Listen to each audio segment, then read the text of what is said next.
And the source, hindi ko sinabing siya directly ang source. Now, direct from Pangulong Duterte's pronouncement, statement, na kumpirmadong vangag si Marcos Jr. Kung ako niyan, magre-resign na ako. Kung siya ay hindi makasarili, eto lang yan. Nando doon si Senator Amy Marcos sa Davao. Akala ko magsasalta pa, pero siguro na-shock siya, hindi niya kineri. Kasi sabi ni Senator Harroco, magsasalta pa siya. So, ibig sabihin, kumpirmado na alam ni Senator Amy. Kasi hindi naman pupunta si Senator Amy at hindi pupunta sa rally na yon, sa support sa rally na yon, kung hindi niya inaayunan yung mga statement ni Pangulong Duterte. Kung hindi totoo o gawa-gawa lang ni Pangulong Duterte, bakit pupunta si Amy doon? At anyway, siya na yung nauna na nagsalta nung GIL prayer rally din, speech siya doon, nagdasal siya, na sabi niya, Panginoon, himukin mo ang natutulog kong kapatid. Diba? Sabi ko nga, kasi bangag. Right? Pobreng Pinoy. Thank you, Palangga.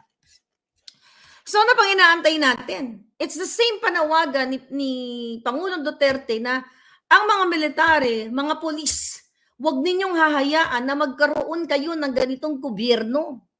Sabi nga ni Pangulong Duterte, nakikita nyo yan, kayong mga AFP. Alam ninyo na si Marcos Jr. ay kumpirmadong polboronic, bangag, Coca-Cola, name it.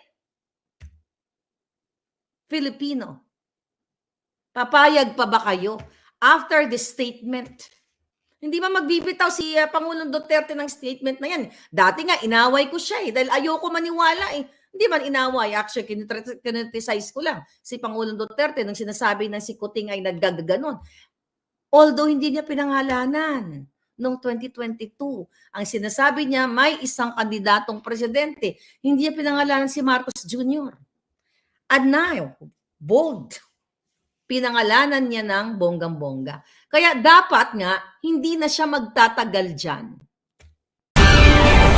Nanawagan na nga ang Davao City Mayor ngayon na si Baste Duterte kay Pangulong Marcos na magbitiw na sa kanyang pwesto.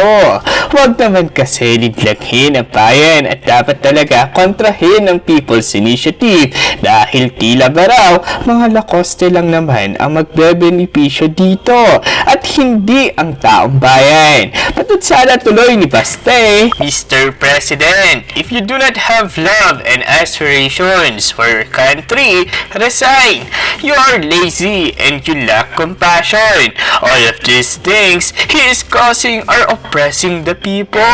At para lagi kang updated sa mga bagong upload natin, araw-araw tayo sumentro sa pagkakaisa at bagong pag-asa. Ito ang Tindig Pinas. Huwag mo ang kalimutan i-like agad ang video at kung hindi ka pa nakapag-subscribe, i-subscribe na yan. Ano? Natataranta ka, no? Anyway, ano kaya ang feeling, mga kababayan? Mag-comment kayo dyan. So, una, si Baste ay nanawagan ng Kuting resign or BBM resign. So, gusto ko lang pasalamatan yung mga nandoon, halos lahat kaibigan ko. Thank you sa special mention, spokesro kay Attorney Glenn Chong, andun si Attorney Vic, thank you sa lahat, si Attorney Arellano, tapos yung first speaker, I forgot, sorry. Kamuta ko yung pangalan niya. Siyempre si Pamilyang Duterte, at doon lahat. Nung unang nagsalita, lahat naman kinalibutan ako. Yung punta ni Attorney Vic is talagang vom, va yun, okay? Yung pagpunta niya at ni Attorney Glenn Chong, iba rin ang, kumbaga kanya-kanya silang litanya, kanya-kanya silang expertise sa pasabog doon. So, si Attorney Vic, kumbaga, they have common denominator about the People's Initiative na binubudol ang Pilipino. So, lahat ng mga speakers doon, ang pinag-uusapan doon about sa concern nila na hindi dapat ganun ang way ng kung gusto magpalit ng konstitusyon o gustong ibaguhin, di ba? Ang common denominator ng lahat ay wag linlangin ang bayan. Wag linlangin, Ayan, presidenteng bangag, di ba? May sabi. So, confirmed, okay, na pulboronic si Coting. Kaya, di ba, paulit-ulit kong sinabi sa inyo, ano pa ang ginagawa ninyo. Paulit-ulit din sinabi na minumura ni Pangulong Duterte ang mga nayupak, katulad ng pagmura ko sa mga jutang ginina nila noong Agosto pa lang of 2022. Diba? Mayroon tayong adik na presidente. Proud Pinoy for life. Thank you, Palangga. So imagine ninyo, proud pa ba kayo maging Pilipino? Na after all, di ba, remember si Pangulong Duterte ay in-interview siya ng mga media sa Davao. I think that was this month ba yun or this month yun, ano? Basta, ito, recently lang. Hindi niya sinabi. Tapos, ang sabi ng mga ni Lisa Smugs, ng mga tauhan na binabayaran galing sa pera ng bayan, hindi naman sinabi ni Pangulong Duterte, so fake news si Maharlika. And today is the day. Eto na yung, kumbaga, vindicated ako. Although marami naman, Diyos ko, hindi naman ako nag-worry kasi lahat naman ang in-expose ko sa inyo dito, halos lahat ay naging balita o naging totoo. Kinikilabutan ako dahil I've been fighting for this government dahil sa pambubudol hindi lang sa mga taong sumuporta sa kanila kundi sa mga Pilipino. Imagine ninyo na isang palang addictus benedictus ito, isang pulboronic, isang bangag at kumpirmado. Kaya nga yung video, di ba sabi ko sa inyo, yung pulboronic, nakita na ni Pangulong Duterte yon. Di ba? Baka sabihin nyo si Pangulong Duterte ang puting ahas ko. Di ba? Cathy Flores. Yeah. Thank you, Palangga. Yeah. Oo. Yeah. Salamat. Nagsabi ng loka-loka. Maluloka talaga si Lisa ngayon. Nakinta nyo yung sentimiento ni Pangulong Duterte na parang hindi nyo, sabi niya, hindi nyo ako kalaban. Di ba? Nirerespeto pa niya, Mr. President, Miss Ma'am Lisa Marcos. Ako hindi ko minamam yung itong buwaka ng inang butod na to, hindi ko tuminamam ang buwaka ng GNMS na to.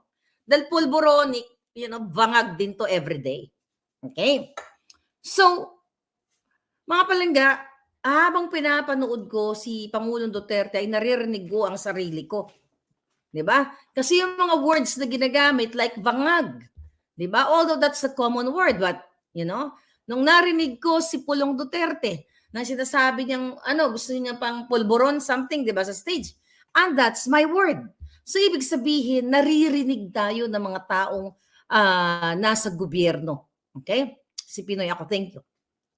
So naririnig tayo, nagbunga na nga yung gabi-gabi, araw-araw hindi ako nagpapahinga, puyat, puyat dahil gusto kong marinig ng taong bayan kung saan ako nanggagaling. Imagine mo, isa ako sa sinabi nga ni Lisa Ahas Arandas Mag, sa number 1 supporter nila.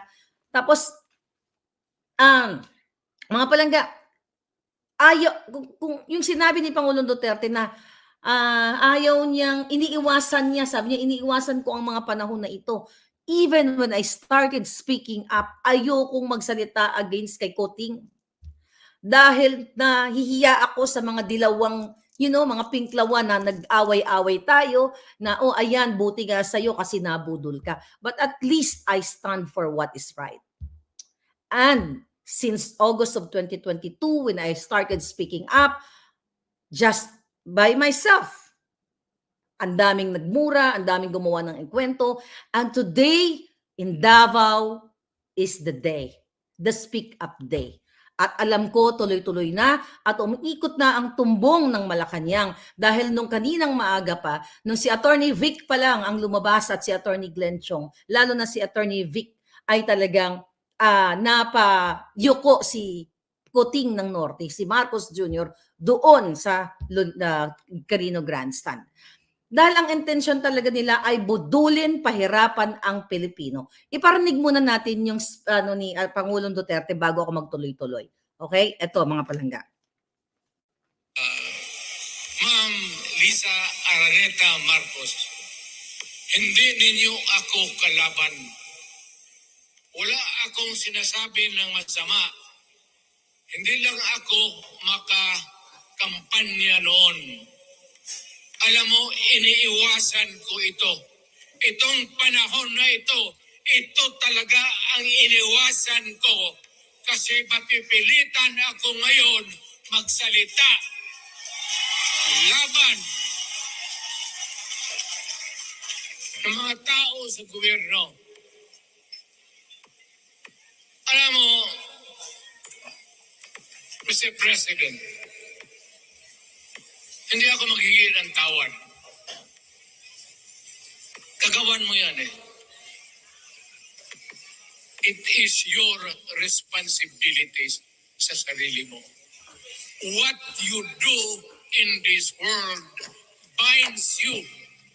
Iyo yan. Huwag mong sisihin ang ibang tao kasi sarili mong utak at katawan yan. Nung ako'y mayor, pinakitaan ako ng evidence ng PDEA. Doon sa listahan, nandoon yung pangalan mo. Ayaw kong sabihin yan kasi magkaibigan tayo. Kung hindi magkaibigan, magkakilala. Ikaw pumapasok kayo ng alanganin. Mr. President, baka susunod ka sa dinaanan ng tatay mo. Diyan ako takot. Ayaw ko mangyari sa iyo yan. Pabor lang ako namang nagmamakaawa kasi it will divide the nation at madugo itong panahon na ito. Alam mo, Yeah, hanggang doon na lang mga pala. So narinig nyo, di ba? Coming from the statement sa bibig ng ating former president, di ba? Ang kwento kasi niyan, mga palangga, actually tipid pa yun ni Pangulong Duterte. Ang totoong kwento niyan, I don't know kung nasabi ko na sa inyo, na nakiusap si Senator Amy, I think I told you about it, na wag nang ilabas yung kanyang kapatid. I mean, na involved sa droga. Kasi, I think sinabi ko sa inyo, na parang sinubukan nilang ni Senator Amy na i-fix, when I say fix, na i-rehab, di ba? Ayusin yung kapatid niya na maging hindi na pulboronic or kasabwat ng mga pulboronic. Pero ano nangyari? Lalong lumala, di ba? Yung paulit-ulit kong sinasabi sa inyo na sinasama pa ni Coting Jr. ni Marcos Jr. ang isang na sakote na pulboronic na si Mark Anthony Sayarot. So, ibig sabihin, tuloy-tuloy ang ligaya nila sa pulburon. So, napilitan si Pangulong Duterte. It's the same feeling nung Agosto of 2022 nang napilitan akong magsalita hindi laban sa mga ginagawa ng kahayupan ni Lisa Ahas Araneta Marcos. Diba? So ngayong araw na ito, napatunayan ko sa inyo na ang ngangabels ko dito ay hindi nagsasalita ng walang matibay na source. And the source, hindi ko sinabing siya directly ang source. Now, direct from Pangulong Duterte's pronouncement, statement, na kumpirmadong vangag si Marcos Jr. Kung ako niyan, magre-resign na ako. Kung siya ay hindi makasarili, eto lang yan. Nando doon si Senator Amy Marcos sa Davao. Akala ko magsasalta pa, pero siguro na-shock siya, hindi niya kineri. Kasi sabi ni Senator Harro ko magsasalta pa siya. So, ibig sabihin, kumpirmado na alam ni Senator Amy. Kasi hindi naman pupunta si Senator Amy at hindi pupunta sa rally na yon, sa support sa rally na yon, kung hindi niya inaayunan yung mga statement ni Pangulong Duterte. Kung hindi totoo o gawa-gawa lang ni Pangulong Duterte, bakit pupunta si Amy doon? At anyway, siya na yung nauna na nagsalta nung GIL prayer rally din, speech siya doon, nagdasal siya, na sabi niya, Panginoon, himukin mo ang natutulog kong kapatid. Diba? Sabi ko nga, kasi bangag. Right? Pobreng Pinoy. Thank you, Palangga. So, ano pang inaantay natin? It's the same panawagan ni Pangulong Duterte na ang mga military, mga pulis, huwag ninyong hahayaan na magkaroon kayo ng ganitong gobyerno. Sabi nga ni Pangulong Duterte, nakikita nyo yan, kayong mga AFP. Alam ninyo na si Marcos Jr. ay kumpirmadong polboronic, bangag, Coca-Cola, name it. Filipino.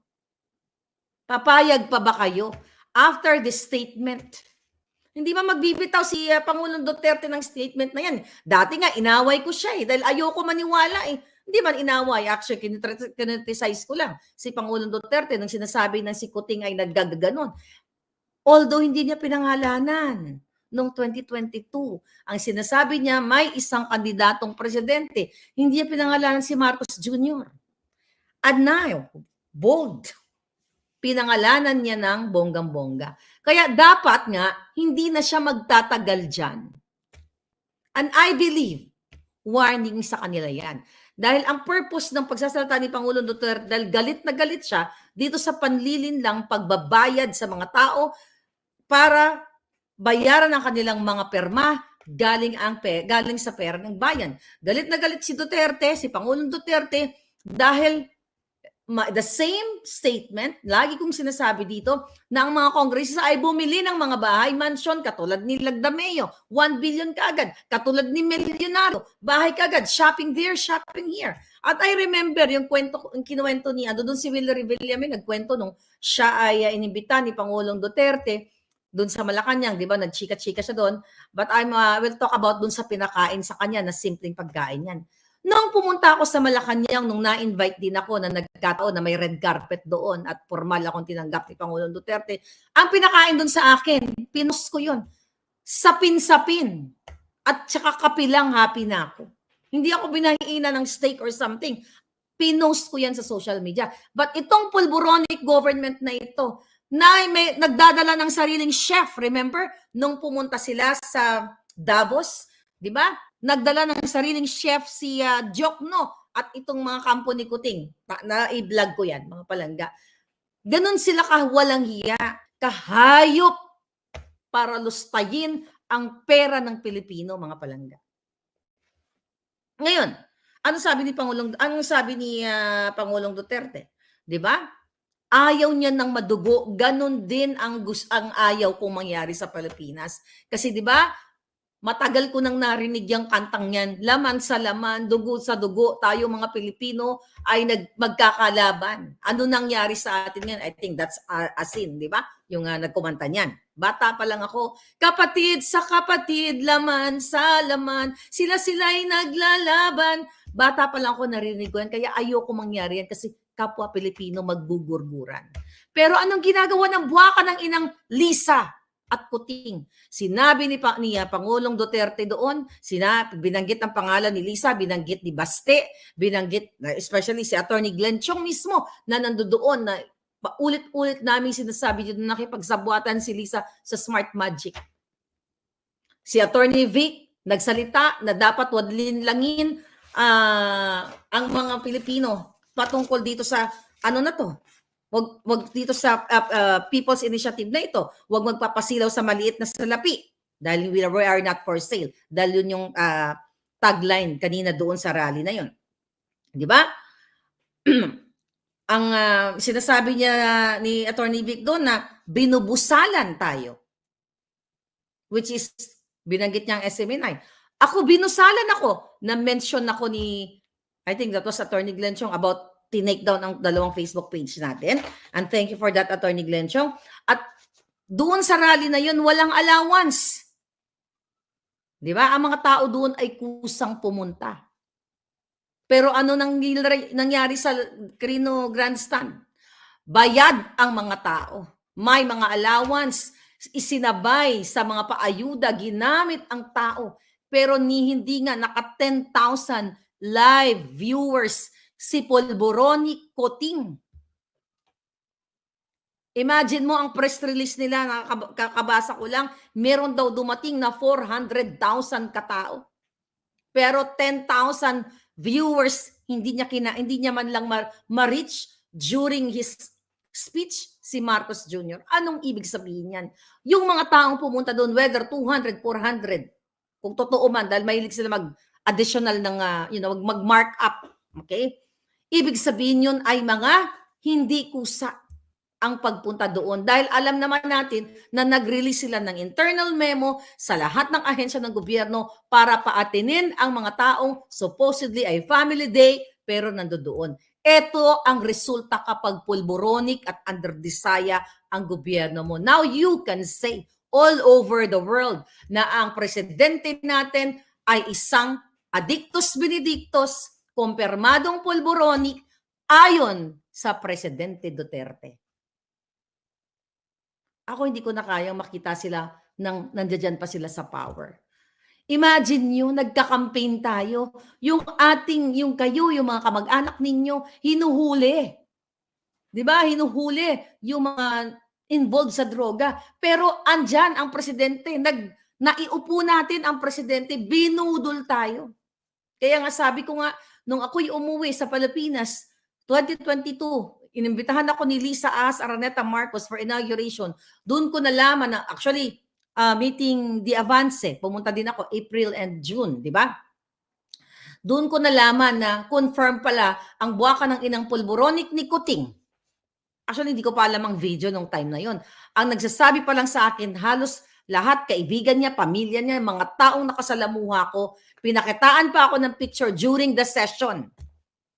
Pero yung picture na yon, I told you about it. Yung picture na yon na nagsisesyon si Coting, kasama sila, yung mga amiga, mga kaklase niya sa Polboronic. Hindi ko lang nakuha ang video dahil nung pinakita sa akin, nasa hotel kami, ang sabi sa akin, Miss Maharlika, for your eyes only. So nakita ng mata ko. Wala akong hawak na picture.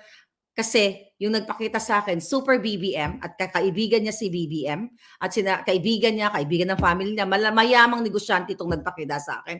Sabi niya, di ba, we wish na mag-function naman siya ng mabuti. Actually, doon pa lang napaka-alarming na sa akin yun eh. Sabi sa akin, di ba, marami namang mga mayayaman na nagpupulburon but they can manage the business, Ang sinabi ko na lang, yeah, I hope so. So, ngayong araw ay narinig natin. Actually, napaka mabagdamdamin yung sinabi ni Baste. Na parang sinabi niya yata doon na pinalibing ng amahan ko ang tatay mo, si Marcos Sr. Ilang presidente ang dumaan, 'di ba? Panahon ni Cory Aquino, hindi pinayagang iuwi ang bangkay ni Marcos Sr. Dumaan si Ramos, dumaan si Gloria, dumaan si Erap. Only Duterte ang nagpalim. Buwaka ng Genemes. Tatraydorin pa. Pumayag si Coting Jr. dahil bangag siya, nadidiktahan siya ni Lisa Smugs. Dahil si Lisa ay kahit kailan demonyita yan. Dahil siya mismo ang nagsabi sa akin, mga palangga, na Duterte is so baduy. At si Lisa mismo ang nagsabi sa akin nung panahon ni Pangulong Duterte na i-push si Coting Jr. na paupuin si Coting Jr. sa Department of Agriculture. Inutusan ako ng buwaka ng inang babaeng yan. Pero never ever kung binanggit wala naman akong direct konta kay Pangulong Duterte, pero may konta ako kay Senator Bongo. Pero never ever kung binanggit yan kahit kaninong mga Duterte gabinete. Si Cabsec Evasco, na-meet ko yan dito sa LA. Pero never ako, sir, baka naman ganoon. Kasi I'm not like that. Hindi ako baka naman, push ko na gano'n-gano'n. Diba? Ayoko maging involved sa ganyang mga ekse-eksena. So anyway, tama si Baste. Okay? Tama siya na talagang walang utang na loob itong mga hayop na ito. Matapos gamitin si Inday Sara. Remember, nung nangangampay si Inday Sara, ano ang sabi ko? I'm not for Inday, I'm for Coting. Kasi maybe Inday is young, di ba? Sabi ko. Pero it turned out na mas matino si Inday at Polboronic itong inupo natin at inupo ng Smartmatic. at signed affidavit ni Attorney Glenn Chong. Sinabi niya doon kanina sa statement niya. Di ba? So, imagine niyo yung ginagong Pilipinas na rally nila, di ba? Nabanggit ni Attorney Vic na, well, hindi niya nabanggit diretsyo na gano'n, pero sabi niya, yung rally sa Davao ay hindi binuboost. Okay? At hindi magkakaroon ng earned credits or hindi kailangan ng signature sa kanilang mga boss sa gobyerno after o bago umattend o during the attendance doon. 'Di ba? Kasi nga balam na wala nang kakwenta-kwenta ang gobyernong Pulboronic. Nag-speech siya sa kanina. Okay, dapat himahimayin ko pa yan. Kaya lang, medyo matindi ang salita ni Pangulong Duterte. Parang sinasabi ni Kuting doon, ang naalala ko lang, na parang wag tatamad-tamad. Kinakausap niya yung sarili niya. Di ba? Wag bawal, anuhin natin, puksain natin ang mga magnanakaw sa gobyerno. Pukin ang ina, puksain mo sarili mo, puksain mo yung buwaka ng inang asawa mo na pinapanalo ang sarili niya, kayong lahat, kayo si Mel Robles, si Taning, lahat yung buwaka ng ina nyo sa loto. Ikaw mismo, Lisa, galing sa bunganga mo, imbis na sama-sama tayong babangon muli, ahon natin mga Pilipino, pwede mong sabihin ganun, pero ang sinabi mong hinayupa ka, umiikot na tumbong mo ngayong giatay ka. Sama-sama tayong maging milyonaryo. At iyan ang kasalukuyang issue dyan sa Pilipinas, sa PCSO. Nahuli nyo na eh. Na-edited lahat. Anyway, you know that already. Mga palangga. Ay, giatay. Okay. Ngayon, ano ang mga sinabi ni Baste? Diba? Nakakaloka, si Kuting nagsalita na wag parang, hindi dapat maging tamad, chuchu-chuchu. Pero sabi ni Baste sa kanya, you are lazy and you are lack of compassion. Paulit-ulit ko sinasabi, di ba? Di ba? Bago pa nagsalita yung mga kanina, sila Pangulong Duterte, sila Baste, sinabi ko yung tamad, patulog-tulog, at walang compassion, walang puso. Personal experience ko yan. Sabi ko, hindi tumitingin sa tao, sa mga supporters niya. Titingin lang siya doon sa mga kaklase niyang Pulboronic.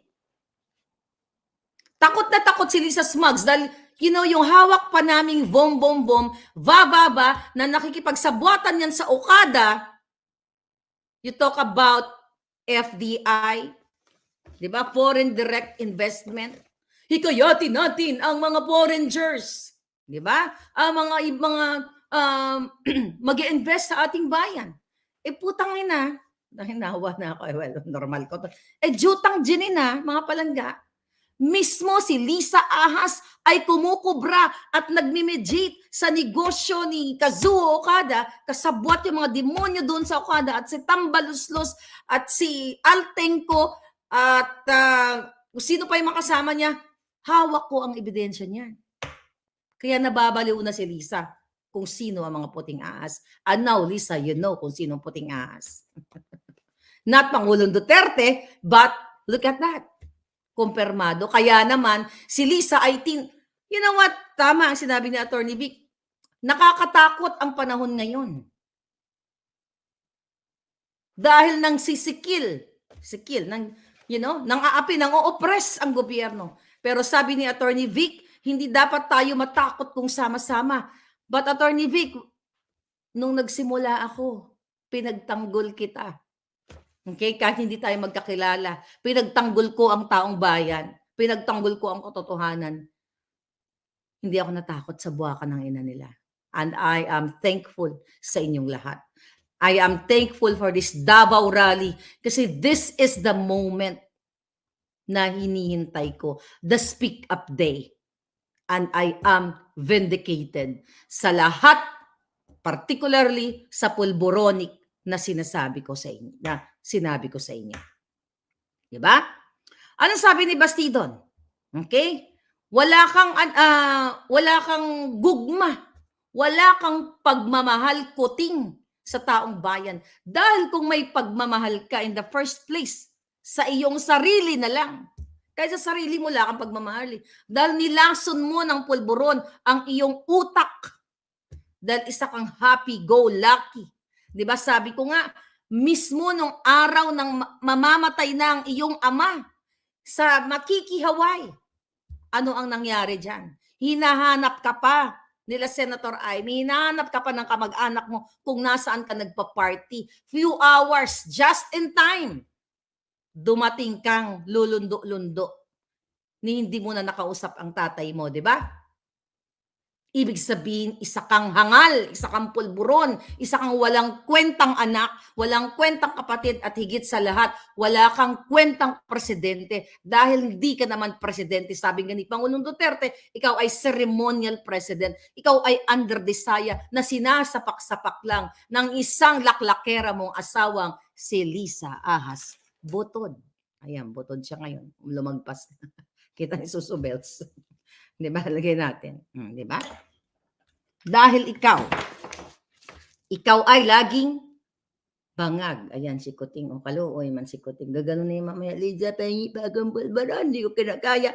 Ang minamajak ni Marlica at ni Digong. Liza Moore, pulburon. Gagano naman si Kuting. Hindi niya kakayanin ang pressure. Kasi si Kuting, kapag under pressure siya, nagtutulog-tulugan siya. Kaya tama ang panawagan ko, may props pa ako dyan. Pareho kami ng panawagan ni Pangulong Duterte. Di ba araw-araw kong sinasabi, kayo mga brusko, mga men in uniform, eto kayo. Ipagtanggol nyo ang bayan. Huwag nyo na ako ipagtanggol. Wala naman ako dyan. Pagtanggol ko sarili ko. Ipagtanggol nyo kayo mga brusko. Okay? Yung mga malaki antiyan, magpayat kayo. Anyway, ipagtanggol nyo ang aming alindog dahil ito kami nagre-representa. Ilubog nyo si Tambaluslos. Lumaki na ang tiyan sa pera ng bayan. O di ba naging elepante ang gago? Anyway, mga palangga. Ano ang sabi ni Basti, mga palangga? Hindi naman kami, ano sabi niya, Nagsimula daw yung kaya nagkaroon ng pagtitipon doon ng rally dahil yung quarrel kay Inday at kay Tambaluslos. Sabi nga ni Basti doon, tuloy-tuloy na natin to. Ganito, ganyan. 'Di ba? It's not about kung si Tambaluslos or what. Gusto ni Baste na mag-step up. 'Di ba? Ganon din ang sabi ni Attorney Vic. 'Di ba? Mag-step in daw si Kuting. Kaya nga, Attorney Vic, huwag ka na umasa sa kaibigan mo. Pinangalanan ng pulburon. Okay? I know, pareho tayo naramdaman noon. Pinoprotektahan natin si Kuting. It's all over. Those were the days. Kung paano mo pinotektahan si Kuting, Attorney Vic, ganun ko rin pinotektahan even si Lisa Smugs. Yung kabalbalan ni Lisa during May 9, noong time na nandiyan ako, yung pagyuyosi niya na akala mo adictus benedictus sa pati upus, kulang na lang lunukin niya. Iniwas ko ang camera ko. Kung ako ay may bad intention sa mga hinayupak na to, dapat doon pa lang nung May 9, ay nirecord ko na silang lahat dahil I can do that. Pero hindi yan ang intention ko dahil pinaniwala tayo para sa pagbangon muli. Pero ang bumangon sila lang. Ang bumangon, ang mga smuggler, ang mga pulburon, paulit-ulit kong sinabi yan since 2022. Mga palangga, a few months after nilang maupo, mga palangga. And I'm glad Attorney Glenn Chong nandoon at isinawalat ang pakikipagsabwata ni Liza Ahas Araneta Smugs sa Smart Magic. I'm glad Attorney Harry Roque nandoon para isiwalat yung kanyang mga nalalaman at pagiging dismaya sa pulboronic government. Now, Attorney Roque. Alam mo, pumunta yan si Sec Roque dito sa Amerika. Hindi lang nagkatagpo ang aming schedule. Diba? Masyado siyang busy, masyado akong busy. Supposedly, magkikita kami. Spokes Roque, baka malapit na. Baka malapit na tayo magkita. Sa matinding bonggang-bonggang panahon. Okay? So doon, isinawalat ng mga speakers, katulad ni Attorney Glenn Chong, kung gaano katraidor ang buwaka ng inang mag-asawang Lisa Ahas at paanong binanggit ni Vic Rodriguez na nung nandoon siya noong 2016 sa tabi ni Kuting dahil magkaibigan sila na wala pang gustong sumama sa kanila. Totoo yun. I was with them already. Pero hindi ko nakausap directly si Attorney Vic at saka never ko siyang nagkaroon kami ng pagkakataon. Tama dun si Attorney Vic, wala pang pumapansin sa kanila noon. Ako ang katangi-tanging vlogger na isang ngangabels ko dito na nagpupuyat, nagtatyaga mag-interview sa hinayupak mo, Kuting ka. Dahil umasa ako na ibabangon mo at gagawin mo ang tama.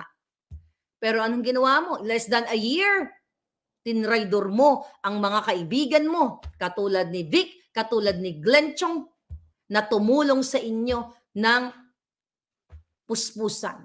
At lalo na ang mga Duterte, lalo na si Sara, na marriage made in heaven pa kayo. Marriage made in hell. Go to hell. Di ba? Oh, malapit ka na, Kuting. Ako, si Pangulong Duterte, nagsasalita doon na, sinasabi niya na, tandaan mo, Kuting, tawagin natin ng Kuting. Okay? Sabi ni Pangulong Duterte, tandaan mo, Mr. President, na hanggang 6 years ka lang. Na ako never ever na sumagi sa utak ko, sabi ni Pangulong Duterte, na mag-extend ako sa posisyon.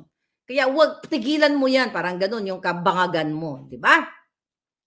So, mga palangga, ibang-iba talaga kasi si Kuting, you know what? 2022, August, September yata. Sinabi ko to sa inyo, di ba, ang pangarap ni Lisa na 2028 si Tambaluslos, then 2034 si Sandro Marcos. Binanggit lahat yun. Doon ni Pangulong Duterte na hindi nyo pwedeng through People's Initiative. Lahat ng mga speakers, binanggit yun kasi the goal of People's Initiative na yan is pa-extend o forever o perpetually the Pulboronic family will be in power for perpetually nga. Di ba? So, binanggit ko lahat sa inyo. Yung pagpapatayo ng bahay, binanggit ko sa inyo. But syempre, hindi naman maisa-isa ni Pangulong Duterte, but I really admire Pangulong Duterte. Grabe. Punong-puno pa rin ng sense of humor. At straight from the heart. Wala siyang script. Ikaw, Kuting, tangin na. Kanina nag-speech ka kasi pinanood ko rin sa 2 computer, 4 pa nga yung telepono ko, nakalapag lahat. Pinanood ko, ikaw, Kuting, wala kang kabuhay-buhay. Paulit-ulit ang jotahan mo, kapulboronic mo, ginamit mo pa ang pera ng bayan. Imagine nyo, mga kababayan, yung kanilang event, ando doon ang mga performers. I know, pera-pera yung mga yan. Performers yan eh. Trabaho nila yan. Huwag na natin silang kutsain. You know, they don't have principle in life. They are just looking for the bayan.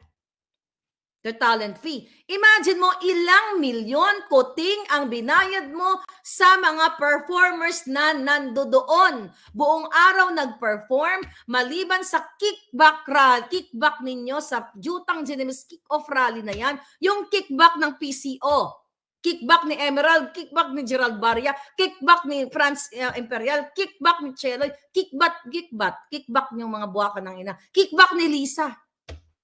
Yung mga t-shirts. Ginamit niyo yung tao, pinapunta niyo doon, tanginan niyo, pinapunta niyo para magmukhang kaluluoy ang mga tao sa AX, mga ayuda-ayuda. Sinabay niyo, pinagsamantalahan niyo ang kahirapan, kahinaan ng tao, pinadala niyo doon sa Luneta, sa kung pwede nyo namang ilagay ang tulong diretso sa bawat barangay. Pero dahil sa kaputanin yung Jutang Ginimis mo, Lisa, dahil gusto nyong palabasin sa mainstream, sa international, na ito dinudumog pa si Kuting, mga palangga. Yung milyon-milyong fireworks, nagpa-fireworks pa kayo, sabi ko nga si Michael Maba, si Michael Maba ang supplier yun ng fireworks. Anong nakikita nyo doon? Nagsalita ka lang ng kaperanggot? You talk about economic prosperity? Kung doon sa ginastos nyong pera, mga yawa mo, paulit-ulit kong sinabi, kailangan nyong paabsinin ang mga, that's Sunday, yung mga taong during family moments nila, forced to go.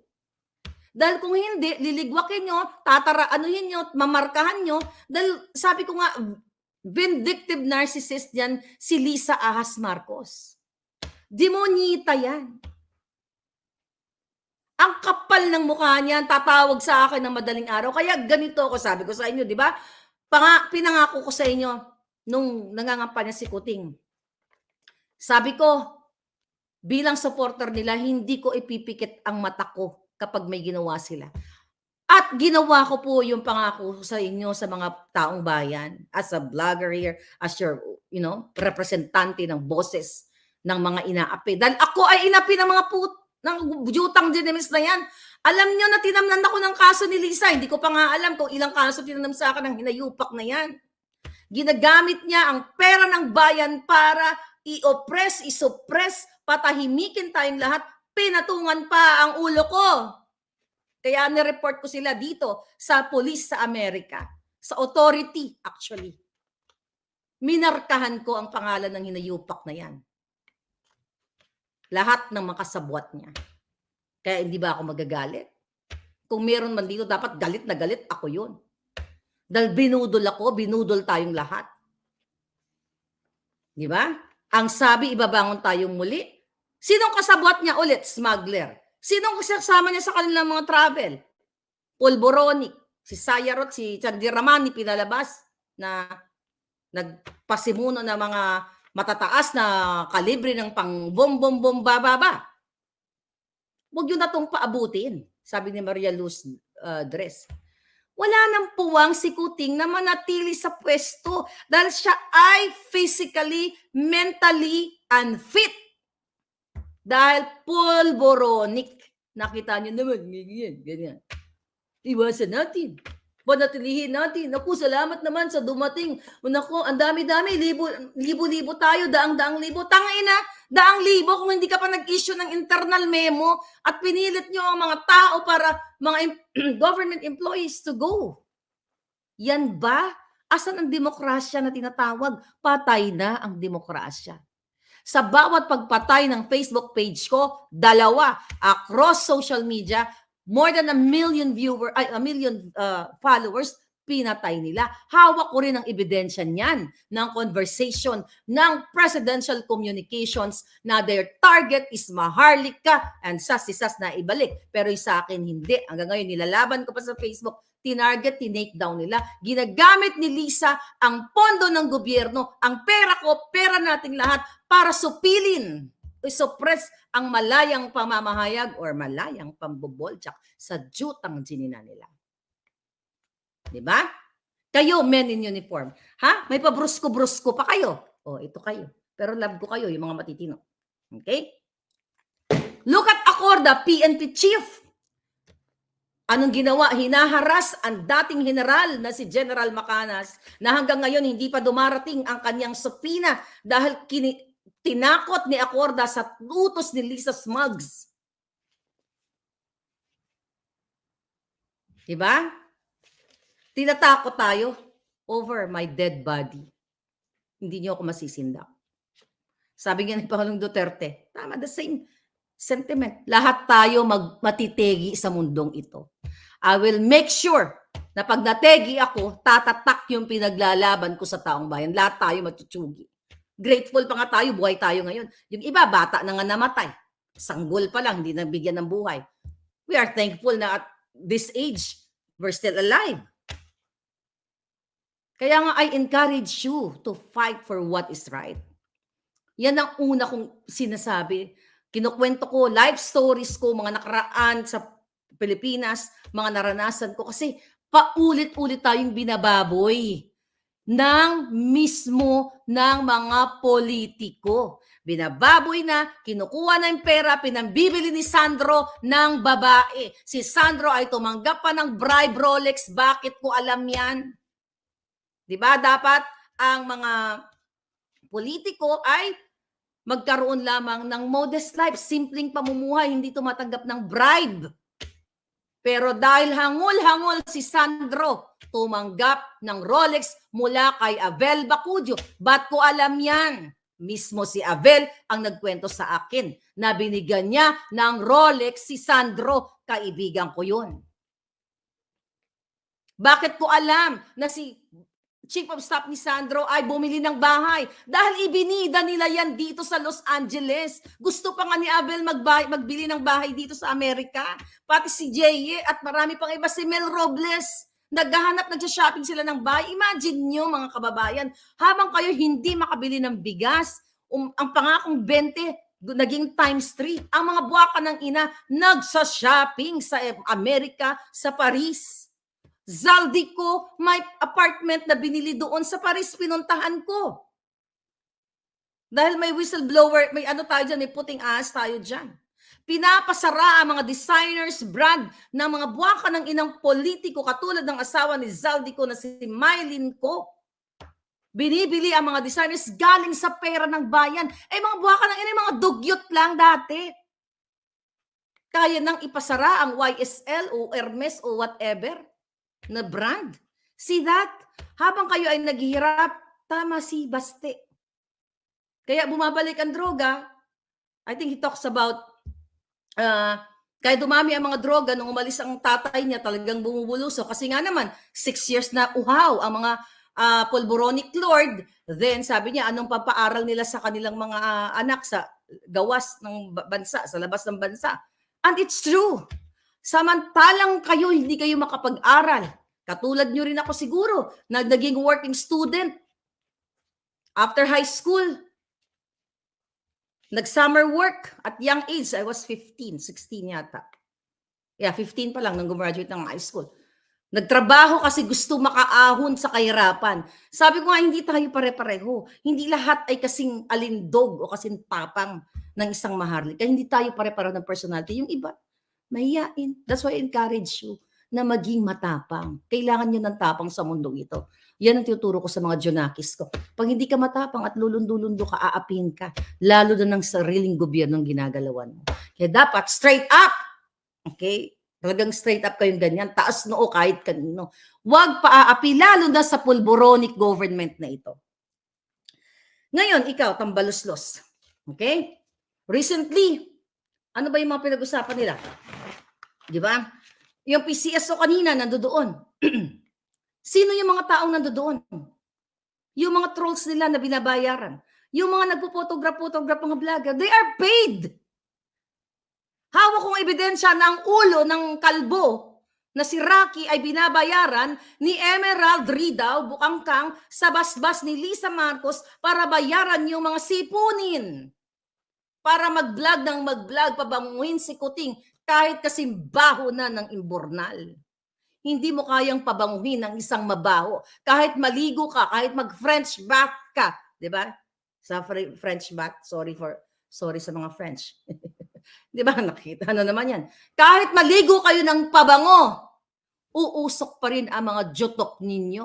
I mean, yung baho ng ginagawa ninyo, mga palangga. See that, Lisa? Na in-underestimate mo ang isang maharlika. You started what? Asa na ang tagapagtanggol mong pinaaral mo sa London? Nung binugahan ko kayo ng apoy, anong ibinato nyo sa akin? Una, sabi nyo, bayaran ako ni Vic. Wala na kayong mahanap. Attorney Vic Rodriguez. Bayaran si Maharlika kayo nagdadakdak. Nung wala kayong mahanap, naghalungkat kayo, hinalungkat nyo yung utang ko, putang ina nyo, nananahimik yung utang ko. O, diba? Kaya sabi ko, which is which? Si Maharlika ay bayaran o si Maharlika ay may utang? Kung ako'y bayaran, definitely dapat bayad ko utang ko. But the utang is still growing, you know. Yan lang ba ang kaya mong ibato sa akin, Lisa? Yes, wala kasing mahalungkat. Tangina ka. Sabi ko sa'yo, dudurugin kita, ilulubog kita sa kumunoy. Takot ako sa'yo. Without that power na ninakaw mo kay Kuting, ninakaw mo sa taong bayan sa pakikipagsabwatan mo sa Smart Magic based on Glenn Chong's affidavit at sinabi kanina ni Atty. Glenn Chong sa speech na yon, basura ka. Ito ka. Mabuti-buti pa nga to si Betty Butod, makinis-kinis. Okay? Napunta na sa susunod. Siya talaga, no? Hoy! Giatay. Gusto mo, Yossi? Anyway, mga palangga, isa kang basura, Lisa. Kahit gamitin mo pa lahat ng galamay mo, mga pulboronic lord, whatever, hindi kita uurungan. Kahit gamitin mo pa ang pera ng bayan, which is ginamit mo, kaya nga meron kang year-end bonus kay Robles. You know, yung nanalo nung December. Narinig yan ng puting ahas ko na nag-usap si Robles sa The Court bar and restaurant. Diyan sa BGC, nakapunta ako diyan. Exclusive yan, para lang yan sa mga may pera o polboronic. Okay, nakapunta ako diyan. Di ba? Nag-meeting kayo diyan, Robles. At binigyan ka ni Lisa ng year-end bonus through PCSO. At sinabi mo, what do you call it?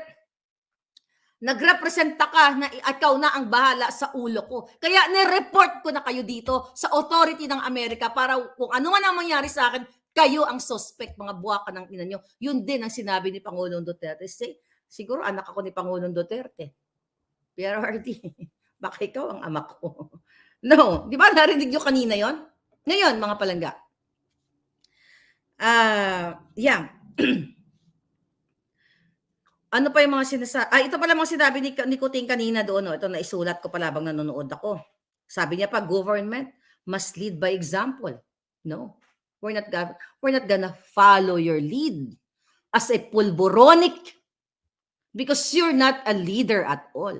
You are tamad. Sabi mo pa, bawal ang tamad. Ikaw ang tamad. Naggandamatay na, nagkabombom-bom, bababa ng December, nagkaroon na ng lindol, buha ka ng ina, nag-arti-arti ka, na ikaw ay nag-kubid-kubidan, giatay ka. Ano pa sabi niya? Bawal ang hindi, sabi niya, hindi dapat nangungulimbat. You talk to yourself.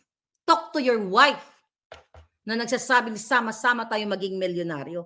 Sa bagong Pilipinas, sabi niya, bawal ang waldas. Really? Tangina, yung bawal, yung pagwawaldas nyo. Tapos, ang sabi pa yata ni Cheloy Garafil, ay magbibigay kayo ng digibox sa bawat Pilipino. Ano yung suwol na naman? Bawal ang waldas. Pupunta na naman kayo bukas. Bukas na dyan sa Pilipinas, no? Ano oras dyan? Gabi, bukas pupunta kayo sa Vietnam. Tapos, pagbalik mo dito, ano? Pledge naman. Bawal ang waldas. Hinayo pa kayo, maya-maya nagpa-party kayo sa Malacanang. Waldas, ano pa sa bawal ang mag-aapi at maghari-harian. Bakit nyo ako inapi? Bakit nyo ako tinamnan ng kaso? Wala kayong utang na loob matapos ko kayong ipagkampanya, ipagtanggol sa mga kalaban nyo. Kayo ang mapang-api, inaapi nyo ang Pilipino. Inaapi nyo sa bawat nakaw mo, Lisa Kuting, bawat pagpapanalo nyo sa loto, bawat pagtanggap ni Lisa sa mga drug money, polboronic, lahat sa Okada, sa PPA, sa agrikultura, sa smuggling, binabalahura nyo ang Pilipino. You talk about bawal mag-ari-arian? Di ba, nag-ari-arian kayo? Kaya nga ang pakiramdam ng mga tao ngayon, iba na ang vibe sa Pilipinas. Kasi the moment you open your mouth, you criticize the government, they will gurgur you. Yan ang naramdaman ng mga government employees. Anong sabi sa akin ng pulis na kaibigan ko? Di ba, yan ang binlag ko few days ago. Sabi ko sa kanya, hoy, bakit ka nagbago ng bagong Pilipinas? Alam ko kasi galit siya kay Kuting kahit nasa PNP siya. Sabi sa akin, my friend, pino-force kami na mag-change ng logo ng aming profile picture. Did you talk about what? Magsalita kami, then dinidiktahan nyo kami na mag-like, mag-share, so you have higher engagement. Pero ano nangyari? Kanina Kuting nagsalita ka, hindi ka nga umabot ng 10,000. And look at now, we're $10,000 viewers right now. Thank you, Palangga. Si Pangulong Duterte nagsalita, I think nag-reach sila ng 15,000. Ano pa yun? Shadow ban pa yung SMNI, di ba? Ang SMNI, paiba-iba rin. Itong SMNI, pareho kami ng kapalaran nito. Paiba-iba ng page. Kasi dinugurgur nila, di ba? Ginurgur din nila si SMNI. Si SMNI ay tinulungan sila. Si Marlica ay tinulungan sila. Si Glenn Chong, si Vic, si Duterte, si Sara, tinulungan sila kasi naniwala tayo na there for the pagbabangon muli. Kitang-kita nyo naman ang bunganga ni Lisa na nung binati niya si Robles intended for that party. It just so happened we have Puting ahas na shh, papunta kay Maharlika. Kaya boom! Lumabas ang kanyang greetings na sama-sama tayong babangon muli para maging milyonaryo. Imbes na sama-sama tayong, imbes pasalamatan niya or utusan niya ni Lisa yung mga taong inappoint niya na tulungan ang mga indigent, ang mga kawawa. So, paulit-ulit ko na lang sinasabi yan. Yung mga taong nasasadlak sa karimlan ng kahirapan. Yung mga pinanalo na billion, 1.7 billion kung itulong sa East Avenue, sa Heart Center, sa PGH, ang dami dyan. Naging medrep ako araw-araw, nakikita ko yung mga yan. Nung medrep pa lang ako. Nakikita ko lahat ng kahirapan ng mamamayang Pilipino. Kahit nga wala akong pera, nagbibigay ako dun sa mga nakapila sa 50 pesos, 100 nung ako'y nandiyan. Kahit wala akong pera. Kaya ako masakit ang loob kasi I was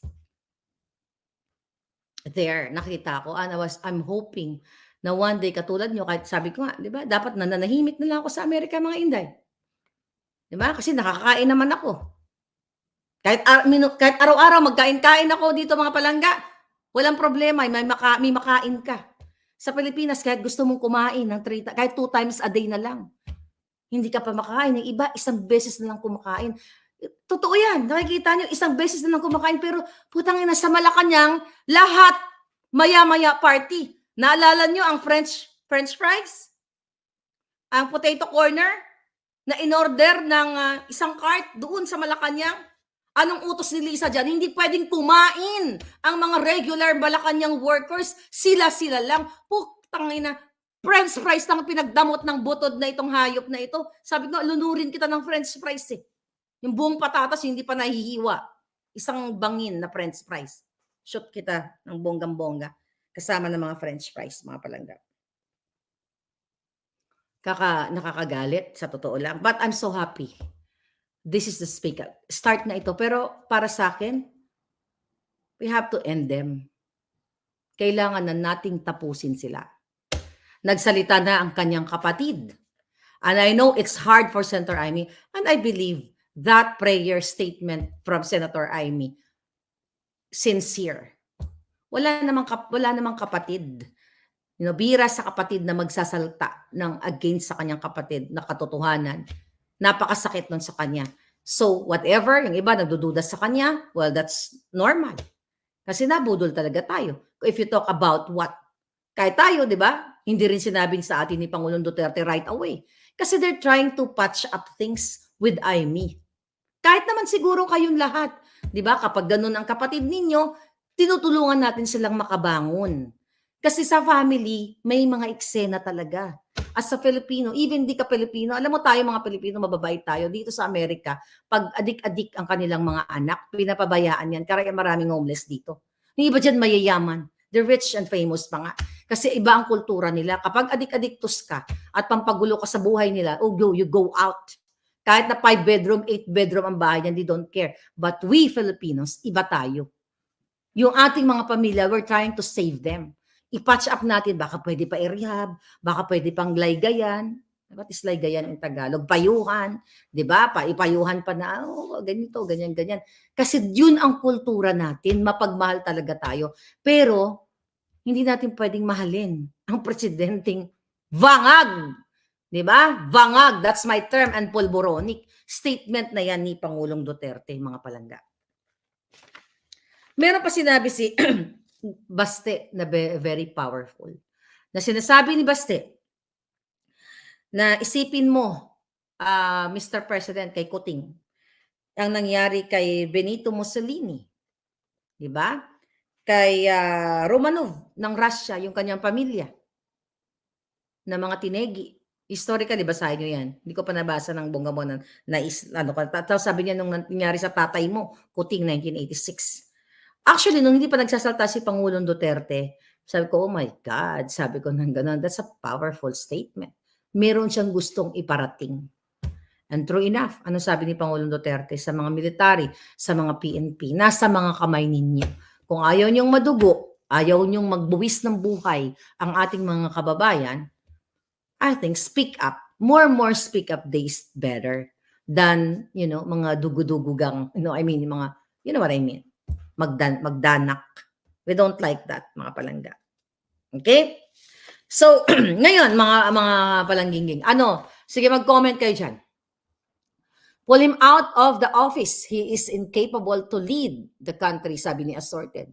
So, nang narinig ninyo ang sinabi ni Pangulong Duterte na, confirm si Kuting. Oy, na-confirm ka na.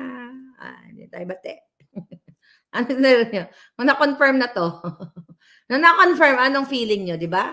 Sino naisip niyo? Naisip niyo ba ako? Na-confirm na yan. Tapos ito si Tambaluslos. Ito. Kumusta ka naman nga? Tuloy mo pa ba yung yung bribery, initiative mo, ha? Tuloy mo pa? Yan, itong tiyan mo, pareho kay ni Lisa Smugs. Jojo Tok na yan ang bonggang-bongga. Ayan.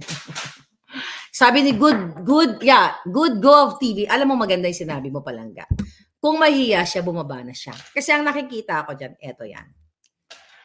Isang powerful ang binitawan, isang bom, bababa ang mga binitawang statement ng mga speakers doon. Not only Pangulong Duterte, Pulong Duterte, di ba? Nang pinagbibintangan siya dyan sa 51 billion na fund na yan. Nakita niyo yung nag-aalab, yung puso. This speak from the heart. And that's, I think pareho kami. Walang script. Si Kuting, puro script. And I believe, etong nangyayari ngayon, eto yan mga palangga. Kailangan niya nang bumaba. Natatakot na yan. Kasi, kaya kayo, ang kulit-kulit niyo, di ba? Marley, kaya bagitan niyo na yung pulburon. Sabi ko nga, hindi sa akin manggagaling. Wala sa akin. Pwede rin na sa akin. You'll never know. Okay? Ang mangyayari dyan, ganito. Okay? Pwedeng ganito. Inatak na ngayong araw na ito, mag-isip-isip na yan sila. Dahil pag hindi bumaba yan, baka doon na tayo magkakaroon ng movie na pulburon video. Aantayin mo pa ba, Kuting, na magkaroon ng showing worldwide ang pulboronic, o you just kick out or kick yourself out? Ang inang kick out, kick off rally nyo. Diba? Kung may kahiyan ka pa, alam ng kapatid mo. Alam ni Lisa Smugs. Diba? Hindi ka na nga makagulapay nung nakaraan, diba? October yata yon. Dahil napasma ka, nagkaroon ka ng maraming naramdaman sa katawan, hindi ka na makagulapay. Dahil nasobrahan ka sa mga tinitira mo. Tapos ang ugali pa ni Kuting, ni Marcos Jr., pag tinatamad siya, magdi-declare ng sakit-sakitan, ayan, may COVID-covidan. Kasi ganun yung mga judictus benedictus eh. Ayaw magtrabaho, di ba? Kunyari, declare mo na lang may sakit ako. See? Incompetent. Incompetent, pulboronic, tamad. Well, you know what? Wala na tayong pagtatalunan. The fact na siya ay pulboronic, hindi siya fit. Okay, 31 million plus bumoto sa cocaine addict, sabi ni Nancy Gamo. Alright, Vangag, Herbert. Ayan, pinag-resign ka na. Alam mo ako sa kanya, pero kung mag-resign man siya, ang gusto ko, kung ano man ang mangyari sa susunod na mga araw, pakulong nyo si Lisa. Kung may bitay nga lang, bitay nyo ng patiwarik. Nasa tiyan niya lahat ang pera. You know, talagang pigain nyo yung tiyan ni Lisa, nandyan lahat ang bilyon-bilyon. Hanggang dyan, pag napigain nyo ng lahat, buto na lang ang matira. Nasa tiyan niya. Okay? Tapos puntahan nyo dun sa mga offshore accounts. Pati sila Robles, yan ang nagtatransport. Yan ang bagman niya. Pati si RJ Nieto. Yang hinayupak na yan. Imagine mo, paaral sa London. Pera ng bayan, ang kapal ng muka. Kapal ng mga buwaka ng kapal na muka ng asawa ni Robles. Pinapalamon nyo sa bawat pamilya nyo galing sa nakaw sa bayan. Ang kapal nyo mag-show off. Suot-suot ka pa ng Louis Vuitton. Yung green niya, nakaano siya nun ni Robles. Kahit paliguan ka ng Hermes ng designers, mukha ka pa ring langka at durian ng Davao. Kahit itali nyo ang Hermes sa kipay ng asawa mo, mukha pa rin kayong kawatan. Hindi kaya kayong pabanguhin o pagwapuhin o pagandahin ng mga designers na yan. Dahil ninakaw nyo ang bawat sinulid sa pera ng bayan. Ikaw, Lisa, bawat suot mo ng mga butod mong Pilipiniana ay nakaw sa kaba ng bayan. Lahat kayo, mga hinayupa kayo. Kaya dapat kayo ay matapos na. Tapusin na natin mga palangga. Men in uniform, ano pang inaantay ninyo? Wala lang kayo uniform ngayon. Can you donate? Di ba may magtahi dyan? So, tanong nga ng uniform ito. Yung pang sundalo. At tumari nga ito nagsamat-saring reaksyon mula sa mundo ng social media. Komento na nga lang din ng mga netizens sa naging isyong ito. Hindi yan magsalita si Duterte ng ganon kung wala siyang evidence. Abogado ang mga nag-speech, alam nila ang mga batas. Dapat maging matalino mga Pilipino ngayon. Buhay natin nakataya dito. May karapatan tayo magdesisyon kung sino ang dapat umupo as presidente. Budget ng bayan yan, BBM, hindi sa'yo yung pera. Nabudol tayo ng pangakong bagong Pilipinas, bagong mukha, yun pala sadlak aabutin. Naturingan tayong bansang mayaman sa natural resources, pero napakamahal na ng mga produktong agrikultura, lalo na ang bigas. Tapos itong mga nasa gobyerno, pasarap-sarap ang alam. Walang pakialam sa mga nasa baba, nakalimutan na. At sa naging isyong ito, ano ang iyong naging reaksyon? Maghimalaya magbigay ng kanilang personal na opinion sa comment section. Hanggang sa muli tayo sumentro sa pagkakaisa at bagong pag-asa. Ito ang Tindig Pinas. Huwag ang kalimutan na i-like agad ang video at kung hindi mo pa nga nakapag-subscribe, i-subscribe na yan.